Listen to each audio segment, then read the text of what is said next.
Hello and welcome to yet another Atypical Philosopher interviews someone from the Patheos Nonreligious network.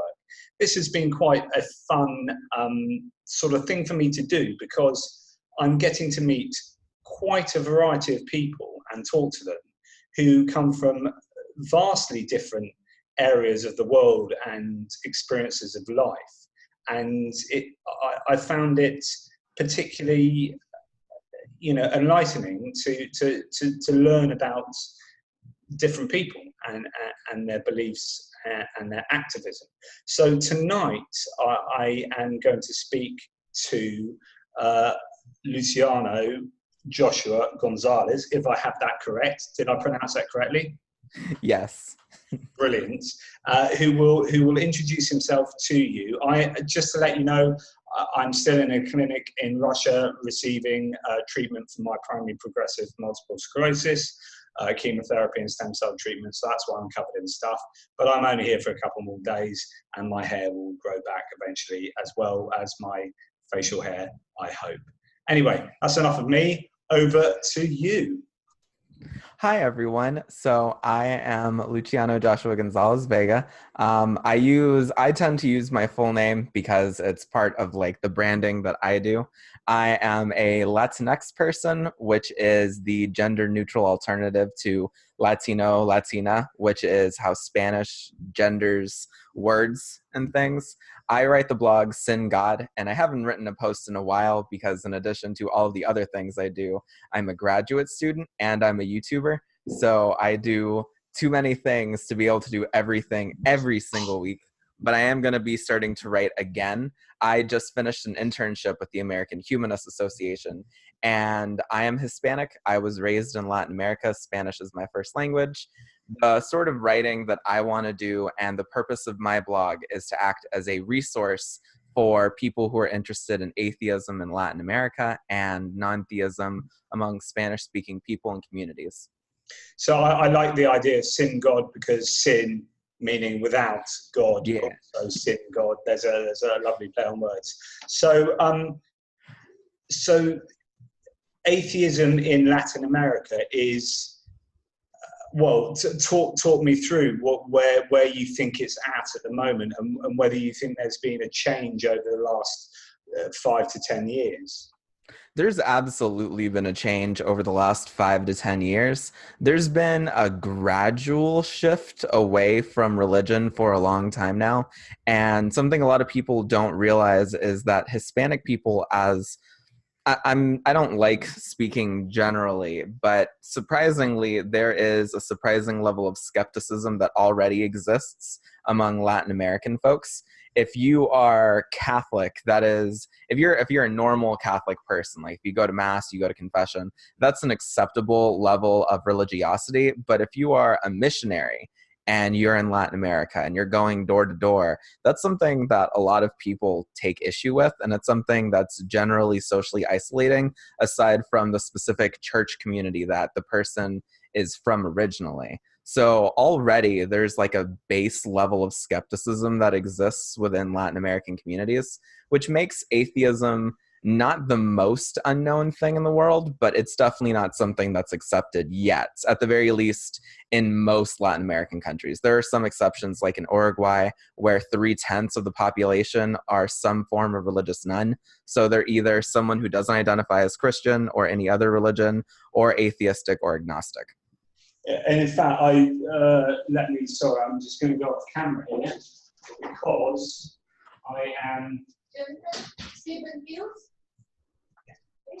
I am reading a book at the moment called The Nonreligious, which actually features some really interesting demographics on South America, amongst other places. And I remember reading a part on Uruguay, and in fact, I blogged a part on Uruguay for that. So I think there are some interesting movements in South America. I wonder whether I often talk about this. These sort of changes happen with the youth cultures and the millennials, and they quite often happen as a result of changes in moral paradigms. So where where you suddenly see a greater normalization of, say, homosexuality, and then you say, right, I'm a God-fearing Catholic, and I've been told that homosexuals will go to hell, and yet here I know two lovely homosexuals who I can't foresee going to hell. How do I reconcile that? Is this something that unpicks my religiosity? I was wondering, from your point of view, is the youth the key to secularizing Latin America? I think so. And back when all of the Patheos writers of the time wrote the book, Not Seeing God, Atheism in the 21st Century, the first part in my chapter that I talked about was the importance of visibility. And I'm a queer person. I'm asexual. So I understand this from a range of different points of view. But for me, one of the most important things that I can do is be a fairly young person and also be an openly secular, openly atheistic advocate for things like separation of church and state and for the normalization of atheism and non-theism.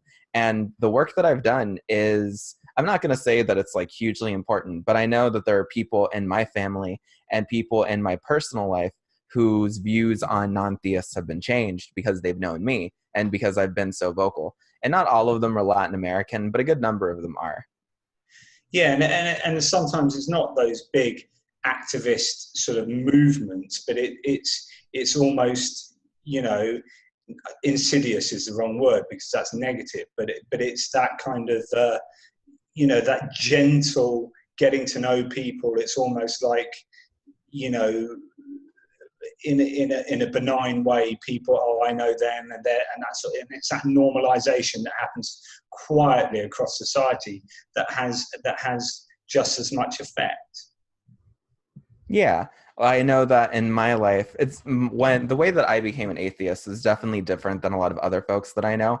I didn't actually meet an atheist until after I had become an atheist, or at the very least, I didn't talk to the atheists that were openly identifying as atheists before I became one. With me, what happened was an internal sort of examination of the Bible. And then I started listening to atheist content creators on YouTube, which is part of the reason why I run a YouTube channel, because I know that helped me and I want to be able to help other people. And I know that because of that and because of my vocal activism, I've been able to gradually shift how people think of atheists in my family. There are people in my family who are non-believers, but they didn't want to be open about it because they were worried that they'd be discriminated against. And then they realized, they started seeing me on social media. They started seeing me talk about atheism. And I also make stuff in Spanish. I don't write that much in Spanish, but I make videos in Spanish. And people actually watch the content that I create, and it helps people who want to get away from religion. Yeah, yeah. And so where do you think the biggest changes in either your country or Latin America in general are happening in terms of secularization and an acceptance of atheism? Do you see it on TV? Do you see it within organizational changes? I'm seeing it. I can talk about both Latin America and the United States. And I'll talk first about the United States. I think that the normalization of non-theistic characters on TV, which is a slow and frustratingly painful process, is something that's very useful. And I also think the fact that there are people who are non-theistic who are politicians, especially at a more local level than the big Congress people or the senators, for instance. And those are two things that I think are very helpful. Another big thing that I think contributed a lot was probably the creation of the Free Thought Caucus, which is an organization of lawmakers, not very many of whom are actually non-theistic themselves, who want to advocate for the non-theistic community in Congress. I think that those things are big factors that are going to have a large impact over time. But the Free Thought Caucus is only 2 years old, I think.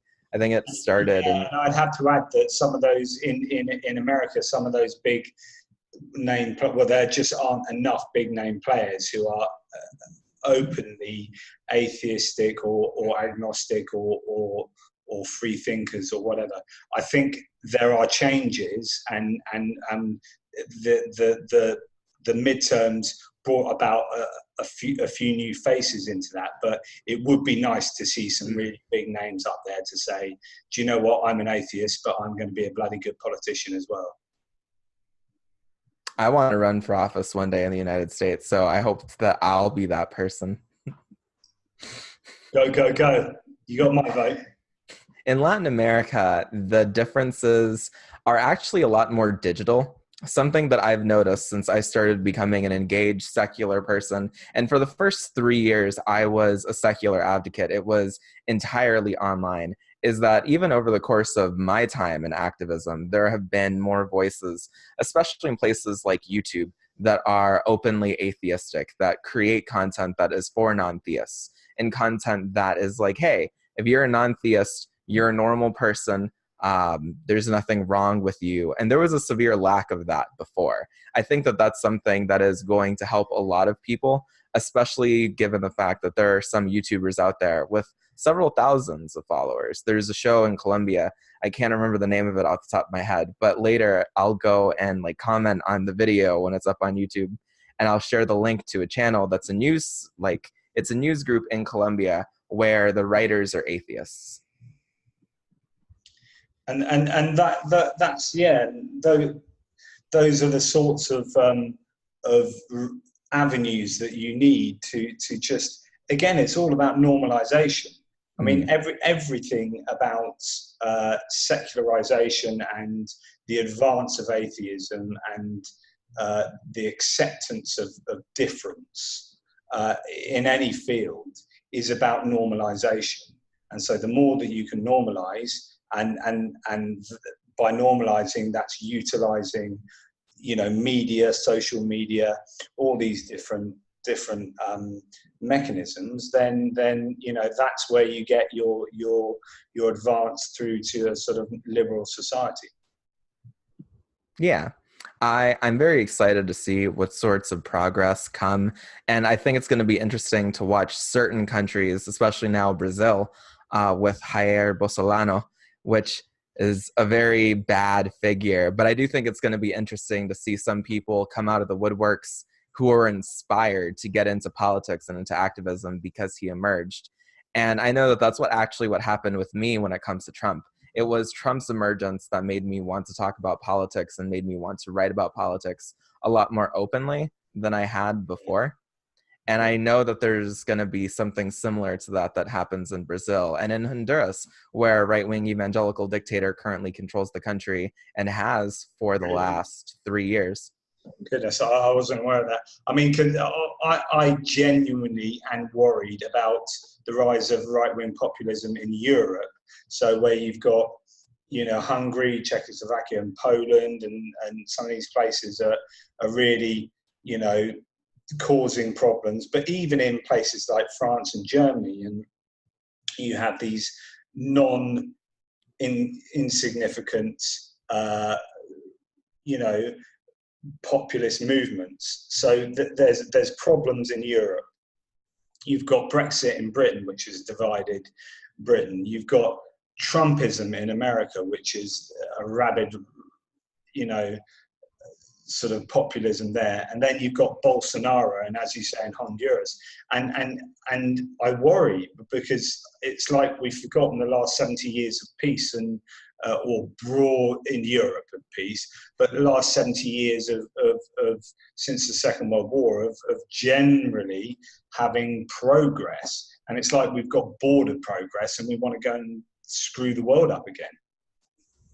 Central America was, it's difficult to say that Central America was making progress, but in the last I was being very Eurocentric there. Yeah. In Latin America, there have been areas that have experienced substantial amounts of progress, like there was Costa Rica and Panama, both of which are not perfect countries by any means, but went through periods of transitions. They actually did endure civil wars. I know that there was a civil war in Costa Rica in the 50s, and that was the last one that they endured. And then in Panama, there was a conflict with Noriega, and that was happening when I was a baby. No, I think that happened right before I was born. Yeah. And then you've got Mexico, which appears to be, God knows what's going on with Mexico. just I don't know. But you know, they've got their left-wing ruler. Would you be able to educate me on how Mexico is progressing with their new ruler? So I don't know that much about Obregón. I really need to like read more up on him, but ever since I was in DC working ever since he got elected, so I haven't had time. The places that I pay a lot of attention to are actually Central America and South America, and I don't pay that much attention to South America, but I was raised in Central America. So I keep up with what my friends are up to, and all of my friends are fairly wealthy people, so I also make sure that I read like actual news sources. I've paid a lot of attention to Honduras especially, and then to Nicaragua recently with all the stuff that's been going on. And I'm interested in seeing some of the latest developments. I'm also interested in seeing the roles that religion plays in the conflicts in both Nicaragua and in Honduras, because I'm a peace worker. That's what I'm actually studying to do in graduate school. And I actually do pay attention to the roles of churches in conflicts. And in Latin America, churches take on a very different political context than they do in the United States, and that they probably would in the UK. I don't know that much about how churches influence the peace process in places like Northern Ireland, for instance, but I've read a little bit about it. Well, yeah, Northern Ireland's a funny one because it's a sectarian thing where I think Catholicism and Protestantism don't. I think it's more identity politics than the actual content of what they believe. I don't think it's that they go to war with each other or hate each other based on the fact that they believe in transubstantiation or whatever. It's that it's tribal. It's purely tribal. But I can't say that for anywhere else. In Central America, churches are a very interesting place because in Nicaragua, churches can be a place where they happen to be a meeting ground for different parties to come to mediate disputes. They serve as a sort of neutral meeting ground. But then in Honduras, the churches tend to be very partisan. And it's kind of unfair for me to make a generalization there because there are plenty of left-wing churches in Honduras. But the ones that people think of, and especially the organizations of the churches, the organizations that control the clergy people throughout the country, are very much right-wing leaning. In Honduras, one of the last big times the church got involved in conflicts, there were three really big ones. In 2005, the organization, the Brotherhood of Evangelical Churches, was the main organization behind Honduras banning same-sex adoption and Honduras moving against marriage equality. Not that Honduras was going to be for those things if the church hadn't been there, but they definitely sped up the process. And then the Catholic Church played a negative role in Honduras's 2009 constitutional crisis, which was when a left-wing person was interested in changing the constitution but wasn't able to and was kicked out of office. The evangelical church was in the background, but the Catholic Church played a very direct role in making sure that he stayed out of power. And the reason they did that was because he was interested in supporting the legalization of abortion. And that's something that a lot of people don't realize. So, I wonder, I remember watching years ago a John Pilger documentary called War on Democracy, and an Australian filmmaker, he basically looked at mainly South America, and I forget the figures, but since 1952, America had clandestinely deposed 17 democratically elected governments. Because of their hatred of kind of democratic socialism. And so I wonder whether, when you look at these things like what's going on in Honduras, whether how much money is poured in by these sort of evangelical or right-wing or neoconservative organizations in America that are trying to keep North America, who are trying to keep South America under their kind of influence and control. I know that in Honduras, a really insidious practice that will happen is that missionaries are sent out. And a lot of the missionaries don't go in intending to do anything bad. They go in trying to build stuff sometimes they go in trying to build churches, but that's not always what they're trying to do. I know of groups that have gone to Honduras to try and build schools. They've gone to Honduras to try and build houses, which is a really popular one. And the thing that I've noticed, at the very least in the experience that I have with these organizations, is that they don't often do a whole lot of research beforehand. They get told by a sort of upper organization in their church what they're going to be doing, where they're going to be going, and then the person who organized the trip connects them with another church in Honduras. Because if you're going to Honduras for missionary work, it doesn't make a whole lot of sense. The country is pretty evenly split between evangelicals and Catholics. I'm pretty sure right now the evangelicals are edging out the Catholics just a little bit, but that's the overwhelming majority of the country. There's maybe 2 to 5% people who are Muslim, because Honduras is a surprisingly dense Muslim population in a couple of cities. And then there are a couple of non-believers, and you don't really need to go. There's like 7. I actually work with a couple of the secular organizations in Honduras because I lived in Honduras for several years, and there's a part of me that wants to go back. So I pay attention to what's going on over there a lot more than I do most other Central American countries. The only other place that I pay a whole lot of attention to is Puerto Rico, which is where my family's from. And I'm actually going to be going back there for the first time in several years on Saturday. Oh, nice. Enjoy. Yeah. Well, I was speaking to Jack Maturko on an interview the other night, who mentioned an interesting thing. He's quite interested in looking at the books and finances of these organizations and how much money they raise.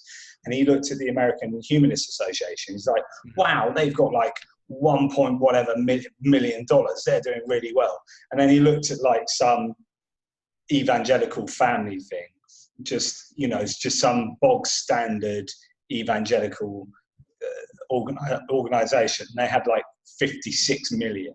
It's like these secular organizations that you think are doing really well are actually just peanuts. They're drops in the ocean compared to the massive financial clouds that some of these hardcore, you know, evangelical or religious organizations have at their disposal.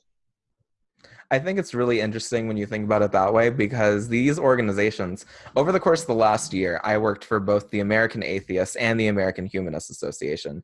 Both of these organizations are over here fighting tooth and nail to represent the secular community in the United States. And they're doing a really good job given how little money they have in comparison to evangelical organizations. Because, like, no one could look at these organizations and think that they don't have money. But at the same time, these organizations employ lots of different people. They employ, in some cases, several dozen people across the country. And these are people who get paid enough to make a living doing their work in non-theistic spaces. That was not the case. That wasn't able to be the case in the United States up until probably about 17 years ago. That was when things started shifting enough for there to be large organizations that could actually employ more than 5 or 6 people. And that's a good thing. I think so that in the time so that's a really positive movement. Yeah. So, you say that you living in DC at the moment? Yes. So talk to me about your experiences as someone, as a Latin American from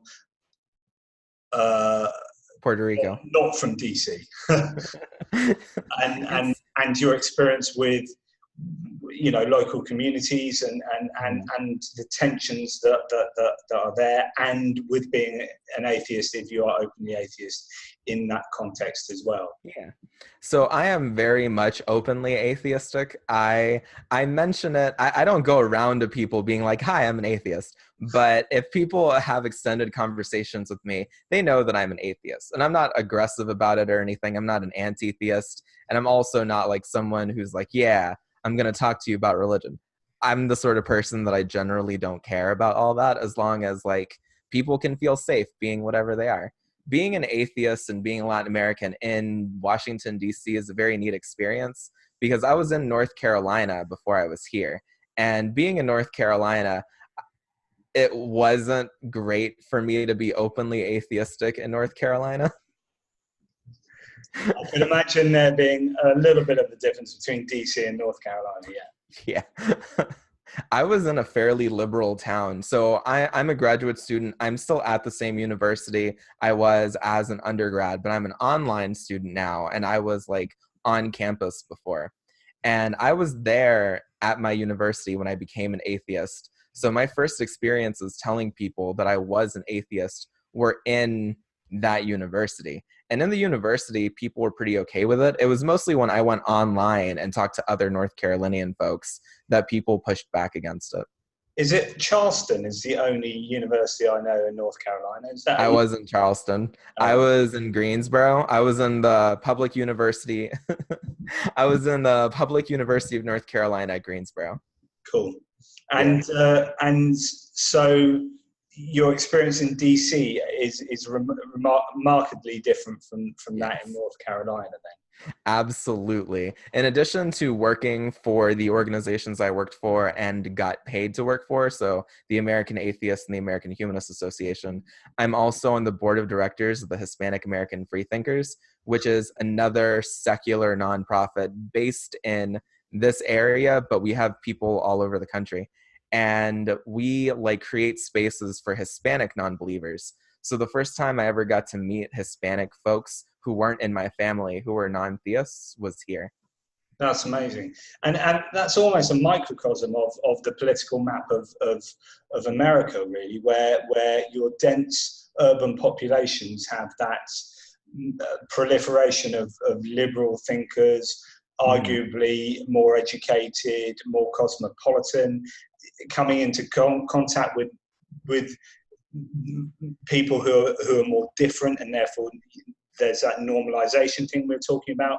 And then you go out into rural America, which is the vast, geography of America, where none of that is the case. And then you get just this sort of polarization and this insularization, I suppose, of thoughts. And in group, well, it's all out group, in group, So the urban and the rural are so very different in America, and you must obviously have experienced that by being in DC and seeing the vibrancy of DC, I assume.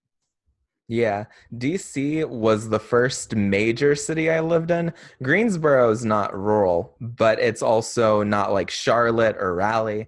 I think Greensboro is like the 5th or 6th largest community in North Carolina. So it's a city, but if you ever go to Greensboro, it really doesn't feel like a city, which is a good thing unless you are like an atheist, in which case, not a good thing.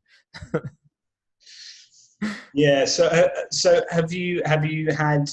I mean, obviously, you're not down south in Trump Wall area where there are serious issues. But I mean, how do you feel about the treatment of Latin American and South Americans and dreamers and the whole wall thing? I mean, talk me through your thoughts on that.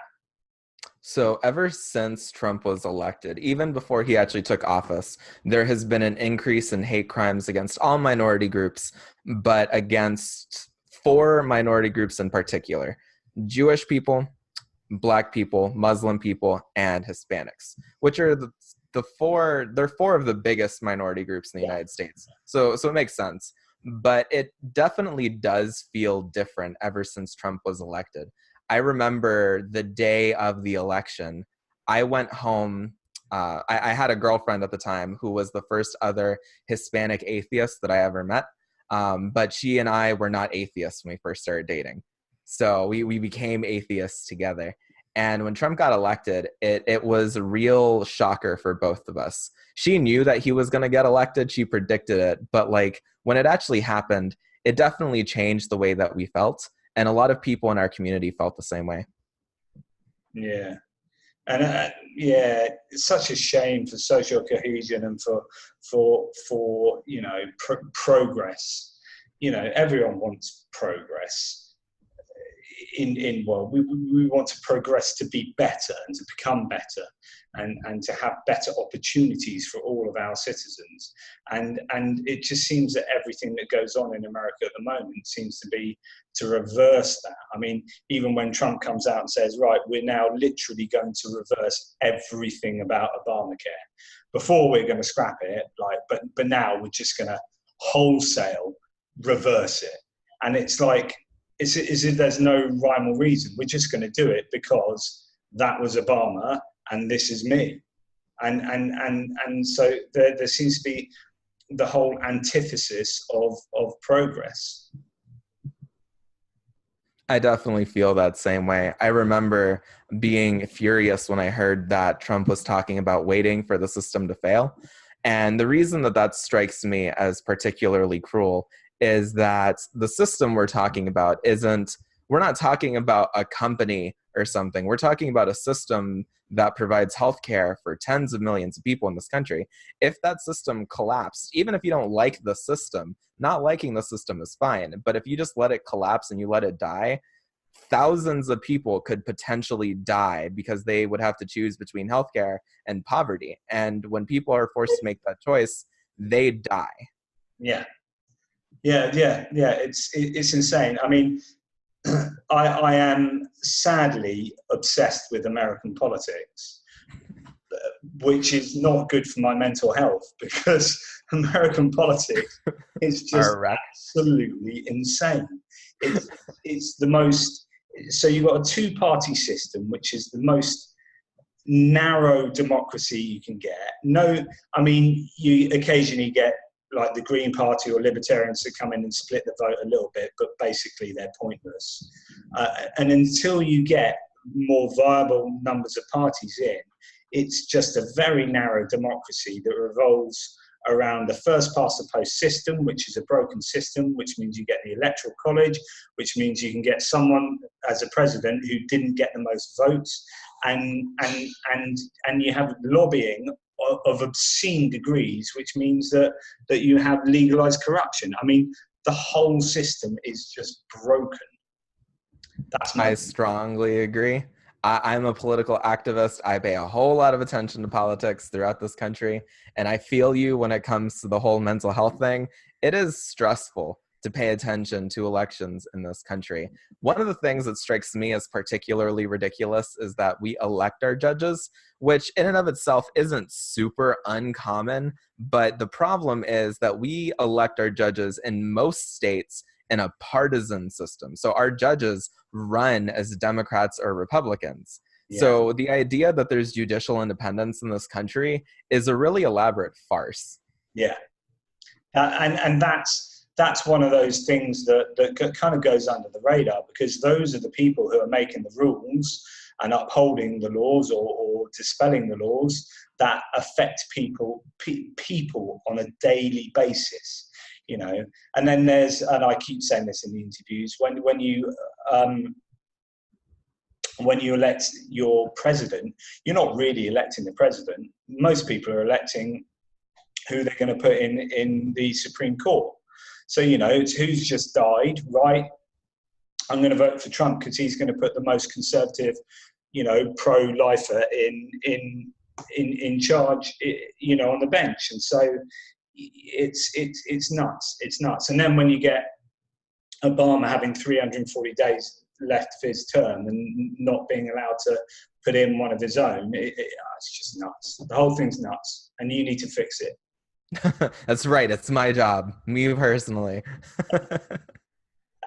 I mean, if it were up to me, like, I've been thinking long and hard about the Supreme Court, because the way that we do our Supreme Court is actually really weird. The way that we do our Supreme Court is not representative of how other countries, even other first world countries, developed countries, do their Supreme Courts. And interestingly enough, the way Honduras does their Supreme Courts is actually a better system than the way the United States does. And it's always really sad to a lot of people when you say that Honduras does something democratically better than the United States does. But in Honduras, the Supreme Court is not picked by the president, and they don't have lifetime appointments. They have sentences that they serve, or terms that they serve. Yes, And then when they're done, they're no longer Supreme Court justices. You're not waiting on someone to die, someone who usually they're like 50 or 60 years old, so they're going to be on the Supreme Court for like generations. Yeah, yeah. Yeah, yes. Well, good on Honduras. Let's all move there.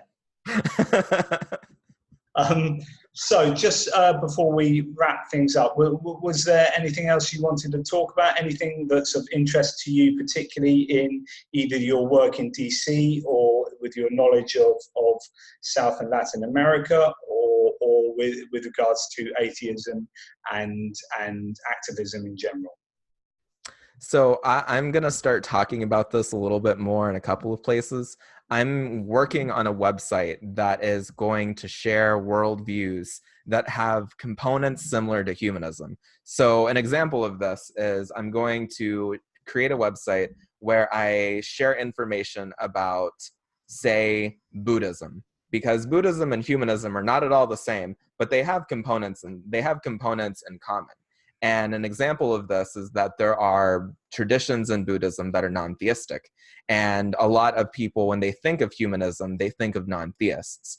I personally think that's kind of an unfair thing to think. I think that it erases a lot of valuable and a lot of hardworking theistic humanists. But I understand why it is that people think of humanism and they think of atheists and agnostics and other sorts of non-theists. I want to begin a conversation about having a broader understanding of the history of humanism and of the history of worldviews that are like humanism. I think that's a really interesting point, because I was talking about this exactly the other day, possibly in one of my interviews, about the fact that in theism, so many Christians have at the heart humanistic ideals. Yeah. Not like they go through every day thinking of everything they do in terms of how it connects to God. You know, people are humans, right? And we do human things for human people out of our possibly evolutionary heritage, out of our empathy, out of our morality that comes from our empathy, and we are all at heart humanists in some ways, and there are commonalities in every single religion which will have those humanist aspects. That I think that's a really worthy cause to pick out. We too often look for differences, don't we? Rather than looking at commonalities. So here's a family of religions, and they are joined by this notion of humanism. Yeah, I started off my career as a historian. My undergrad degree is in history. I studied the history of Central America and the history of religion and non-theism.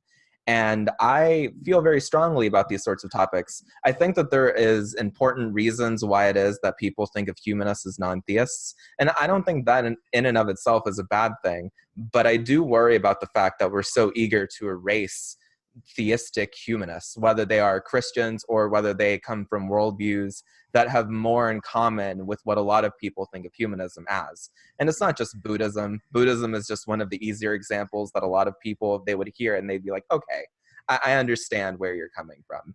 Yeah, yeah. Brilliant. Well, good luck to you on that. That sounds like a really interesting project to get stuck into. So basically, I wish you all the best in all your projects and in your activism. And you seem to be a very busy man, involved in a number of different organisations up in DC, as well as keeping in touch with things further down south. And I thank you very much for the time that you spent talking to me here at A Tippling Philosopher. Were there any parting words or plugs you wanted to say? So people want to check out my YouTube channel, that'd be neat. I YouTube over at Luciano's Logic. I create videos. I create a couple of videos every week, but I made a video last night. I might make a video tomorrow. And yeah, I don't know when this is going to be uploaded. Well, basically, if you send me the links, I will try and put them on the bottom of the video that I put out as well, so people can check you out too. But it's been an absolute pleasure, and it's been really nice to talk to you. And thank you for your chapter for the book, the Patheos book that I edited recently. Really, really appreciated. Thank you. I hope that you have a nice day, and I'll talk to you soon. Nice one, dude.